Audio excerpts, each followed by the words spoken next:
Արդ, այստեղ ցանկանում եմ հավաքելով իմի բերել Սուրբ գրքում հին և նոր կտակարաններում առկա վկայությունները մեր Տիրոջ մասին, ոչ թե համաձայն առաջին վկայությունների, որոնք վերաբերում էին երրորդությանը, այլ Քրիստոսի տնօրինությանը, որպեսզի արագ գտնես և բոլորը դյուրությամբ մտապահես։ Քրիստոսի մարդեղության խորհուրդը, որ այժմ մարմնով երևաց, սկզբից նախահայրերի և մարգարեների օրոք հայտնվեց և հաստատեց մարմնով իր գալը։ Աստծո բանը երկու հրեշտակներով նախ Աբրահամին երևաց Մամբրեի մոտ, նրա հետ կերավ և Իսահակի ծնունդը նրան ավետեց։ Դարձյալ նրան երևաց Իսահակի զոհաբերման ժամանակ, օրհնեց նրան և խոստացավ նրա Քրիստոս զավակը լինել, որով պետք է երկրի բոլոր ազգերն օրհնվեն։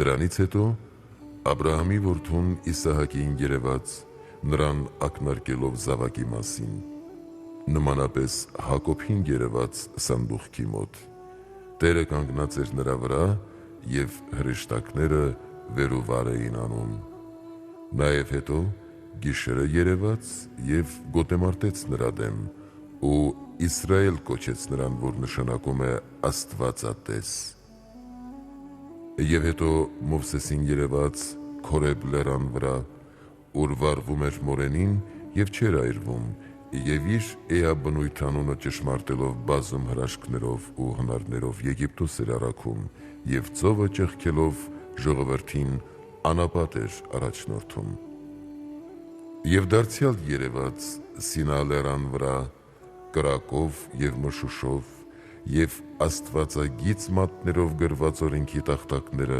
նրան տվեց։ Եվ երբ 3 անգամ նա կանգնեց Տիրոջ առջև և ասաց. «Եթե քո առջև ողորմություն եմ գտել, երևա ինձ», Տերը պատասխանում է նրան.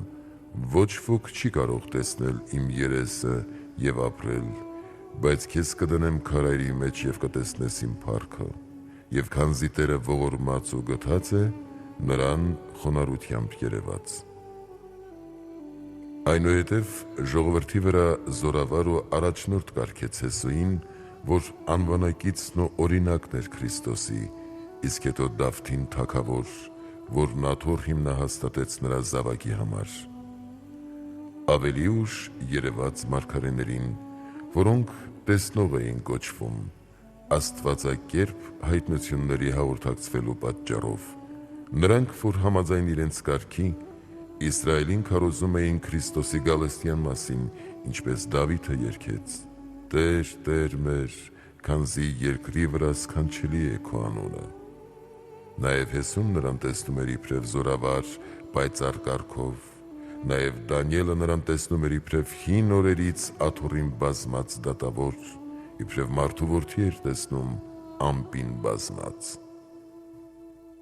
Զաքարիան նրան տեսավ իբրև մի տղամարդ սեղանի վրա, որի մասին ասում էր, թե «Սեղանի վրա Տիրոջը տեսա»։ Տեսնում ես, թեպետ իբրև տղամարդ է տեսնվում, սակայն Տեր է ճանաչվում, և Եսային ասում է. «Տիրոջը բարձր աթոռի վրա տեսա, և նրա շուրջը 6 թևյան սերովբեներին, որոնք Քրիստոսի առջև 3 սրբյանն էին երգում.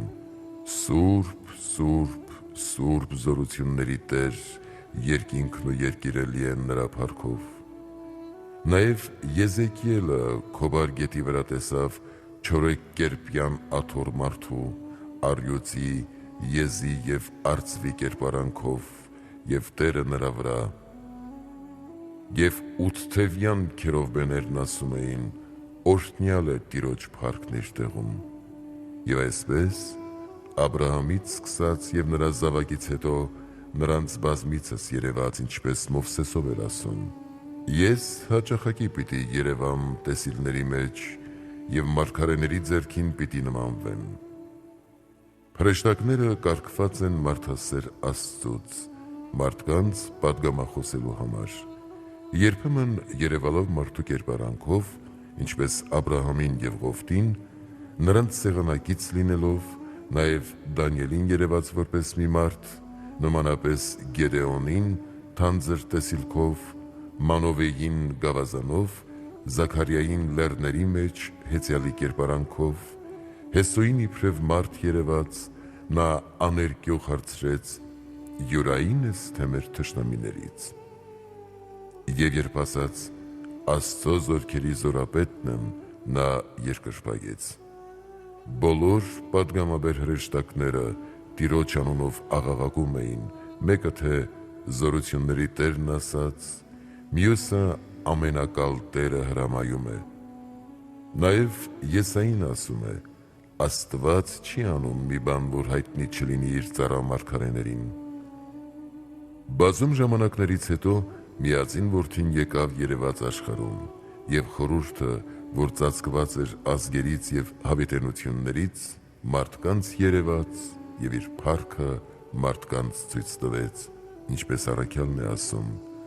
բազում ձևերով և բազում օրինակներով Աստված խոսեց մեր հայրերի հետ մարգարեների միջոցով, իսկ այս վերջին օրերին մեզ հետ խոսեց իր որդու միջոցով, որ բոլորի ժառանգն է, որով և հավիտենականությունն արարեց։ Նա է փառքի լույսը և նրա էության պատկերը։ Այսպիսիները և ավելի քան այսպիսիներն Աստծո մարդկանց երևալն էին նախապատկերում, նա հետո մարմնով երևաց։ Այժմ բեր տեսնենք Քրիստոսի մարդեղության մասին Սուրբ Գրքի վկայությունները։ Նախ Աստված Աբրահամին ասաց. «Քո զավակով պիտի օրհնվեն երկրի բոլոր ազգերը»։ Նաև Դավիթն է վկայում այս մասին. «Նրանով պիտի օրհնվեն երկրի բոլոր ազգերը, և բոլոր ազգերը նրան երանի պիտի տան»։ Նորագույն ժամանակներում սրա մեկնաբանությունը կույս Աստվածածինն է տալիս. «Սրանից հետո բոլոր ազգերը ինձ երանի պիտի տան»։ Եբրայեցիներին հղած թղթում առաքյալն ասում է. «Ոչ թե հրեշտակներին է երբևէ օգնում, այլ Աբրահամի զավակին»։ Եվ նույն զավակը Դավթին երդումով խոստացավ. «Քո որովայնի պտուղը պիտի քո աթոռին բազմեցնեմ»։ Եվ որպեսզի չկարծվի, թե Սողոմոնի մասին է ասվում, այլ Սողոմոնի տիրոջ, ասում է. «Նրա զավակը հավիտյանս պիտի մնա, ինչպես արեգակը և լուսինն իմ առջև»։ Եվ դարձյալ ասում է. «Տերն ասաց ինձ. իմ որդին ես դու, և ես այսօր քեզ ծնեցի»։ Նաև Եսային է ասում. «Ահա կույսը պիտի հղիանա և որդի ծնի, և նրա անունը Էմմանուել պիտի կոչեն, որ թարգմանվում է Աստված մեզ հետ», այսինքն մարդացյալ Աստված։ Եվ դարձյալ Եսային ասում է.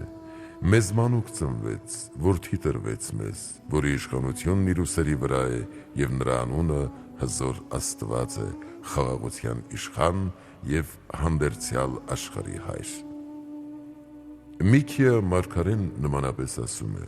«Դու Բեթղեհեմ, որ Եփրատի տունն ես, Հուդայի իշխանների մեջ կրտսեր չես, քեզանից պիտի դուրս գա Իսրայելի իշխանը լինելու համար, և նրա դուրս գալը աշխարհի սկզբի օրերից է, պիտի ծնվի և հովվի իր հոտին Տիրոջ զորությամբ»։ Նաև Եսային է ասում. «Հեսսեի արմատից գավազան պիտի բխի, և ծաղիկ պիտի աճի նրա արմատից, և նրա վրա Աստծո հոգին պիտի հանգչի, իմաստության և հանճարի հոգին, գիտության և աստվածապաշտության հոգին և Աստծո երկյուղի հոգին»։ Սողոմոնը նույնպես Տիրոջն ակնարկելով ասում է. «Ես դաշտերի ծաղիկ եմ և հովիտների Շուշան»։ Դարձյալ Եսային ասում է.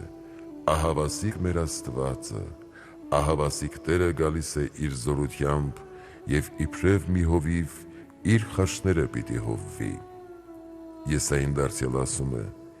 «Քանզի մարդ է, ով կճանաչի նրան»։ Այսինքն Աստված մարդու կերպարանքով երևաց, որովհետև նախ Աստծուց ծնվեց, հետո կույսից։ Նմանապես ասում է. «Իմ Հակոբ ծառան կօգնի նրան»։ Ծառայական մարմնի պատճառով ծառայ է անվանում նրան, որ շատերին հոժարական ծառայեց։ Եվ իմ ընտրյալ Իսրայելը, որին ընդունեց իմ անձը, իմ հոգին նրան չխնայեցի, և հեթանոսների իրավունքը պիտի վեր պարզի, և հեթանոսները նրա անվանը պիտի հուսան։ Եվ դարձյալ ասում է. «Քեզ որպես ազգի ուխտ հաստատեցի, և հեթանոսների լույս բացելու համար կույրերի աչքը, ազատելու համար բանտում և զնդանում շղթայվածներին, որոնք նստած էին խավարի և մահվան ստվերի մեջ, ես եմ Տեր Աստվածը, այս է իմ անունը»։ Եվ դարձյալ Դավիթն ասում է. «Նրա անունն արևից առաջ է, նրանով պիտի օրհնվեն բոլոր ազգերը, և նրա փառքով պիտի լցվի ամբողջ աշխարհը»։ Նաև հոր անունից դիմում է որդուն. «Արուսյակից առաջ ծնեցի քեզ, և դու քահանա ես ըստ Մելքիսեդեկի կարգի»։ Եվ դարձյալ նկատի ունենալով կույսին ասում է. «Լսիր, դուստր, և տես, խոնարհեցրու քո ականջը, որովհետև Թագավորը փափագեց քո գեղեցկությունը, նա ինքն է քո Տերը»։ Այն, որին ասաց Գաբրիելը. «Տերն ընդ քեզ», դարձյալ Դավիթն ասում է. «Ահավասիկ դու քաղաքդ Աստծո, և փառավորյալը քո մասին խոսեց»։ Եվ դարձյալ ասում է. «Սուրբ է արդարությամբ սքանչելի քո տաճարը»։ Նաև Մովսեսն է ասում. «Իմ պատգամներն իբրև անձրև պիտի տեղան, իբրև անձրև սեզի վրա և իբրև տեղատարափ խոտի վրա»։ Դավիթն ասում է. «Իբրև անձրև իջնում է գեղմի վրա, և իբրև ցող, որպեսզի ցողի երկիրը»։ Եվ դարձյալ ասում է. «Նրա ցողելուց հետո պիտի զվարթանան նրա բույսերը»։ Եվ Եսային ասում է. «Քո ցողը, որ քեզնից ցողեց, նրանց համար բժշկություն է»։ Դավիթն ասում է. «Իր խոսքը բանը առաքեց և բժշկեց նրանց, և իրենց ապականությունից փրկեց նրանց»։ Եվ Երեմիա մարգարեն ասում է. «Սա է մեր Աստվածը, ընդ որում ուրիշ մեկը պիտի Աստված չհամարվի»։ Սրանից հետո աշխարհում երևաց։ Նաև Դավիթն ասում է. «Աստված մեր, ողորմիր մեզ և օրհնիր մեզ, քո երեսը պարզիր մեզ և ողորմիր մեզ»։ Դարձյալ ասում է. «Զորությունների Աստված, դարձիր մեզ, քո երեսը պարզիր մեզ և պիտի ապրենք»։ Եվ դարձյալ ասում է. «Մեր Տեր Աստվածը մեզ երևաց, ուրախության տոն արարեք»։ Դարձյալ ասում է. «Դու իմ Աստվածն ես, և քեզ պիտի խոստովանեմ, դու ես իմ Աստվածը, և քեզ պիտի պանծացնեմ»։ Եվ Երեմիան ասում է. «Աստված ասաց, թե պիտի նրանց մեջ բնակվեմ և պիտի նրանց մեջ գնամ, և նրանց համար Աստված պիտի լինեմ»։ Եվ Եսայու շուրթերով ասում է. «Կենդանի եմ ես, ասում է Տերը, որովհետև ձեզ բոլորիդ իբրև զգեստ պիտի հագնեմ»։ Եվ դարձյալ ասում է. «Իմ անձը Տիրոջով պիտի ցնծա, որովհետև ինձ փրկության հանդերձ հագցրեց և ուրախության պատմության»։ Գաղատացիներին հղած թղթում առաքյալը մեկնաբանում է սա. «Քրիստոսի մեջ մկրտվածներդ Քրիստոս եք հագել»։ Դարձյալ Երեմիայի շուրթերով ասում է. «Ձեզ հետ նոր ուխտ պիտի ուխտեմ, ոչ թե ըստ հին ուխտի, այս է ուխտը. իմ օրենքը նրանց սրտի մեջ պիտի դնեմ և նրանց մտքի մեջ պիտի արձանագրեմ»։ Եվ դարձյալ Երեմիան ասում է. «Մեր դեմքի հոգին Տեր Քրիստոս է, աշխարհում պիտի երևա և մարդկանց մեջ պիտի շրջի»։ Դավիթն ասում է. «Այս պատճառով ուրախության յուղով քեզ օծեց քո Աստվածը, Աստված»։ Նաև Սողոմոնն է ասում. «Նրա անունը թափված յուղ է», այսինքն օծյալ, որ Քրիստոսն է։ Եսային նմանապես ասում է.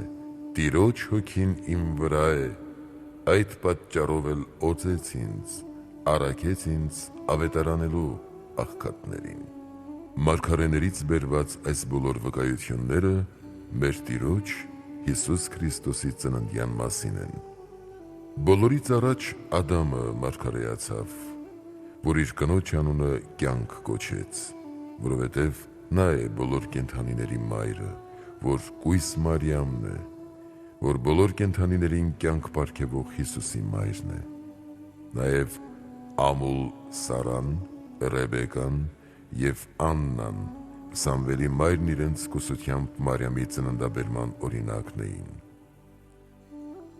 Ինչպես վառվող մորենին, որ ոչ թե այրվում, այլ ծաղկում էր, կույս Աստվածածինը նույնպես չայրվեց Աստվածության կրակից, այլ ծաղկեց իր զավակով։ Ահարոնի գավազանը, որ ծաղկեց, և մանանայով լի Սափորը Սրբուհի կույսի անապական ծննդյան օրինակներն էին, իսկ ոսկի բուրվարն ու աստվածագիր երկու տախտակները Տիրոջ հոգին և մարմինն էին։ Ոսկեպատ տապանակը և քավության ոսկին, լույսի աշտանակը և ջրի վեմը նմանապես Տիրոջ օրինակներն էին։ Նաև Դանիելը լեռան կուսական բարձունքից տեսավ անձեռակերտ վեմը։ Եսային ասում է.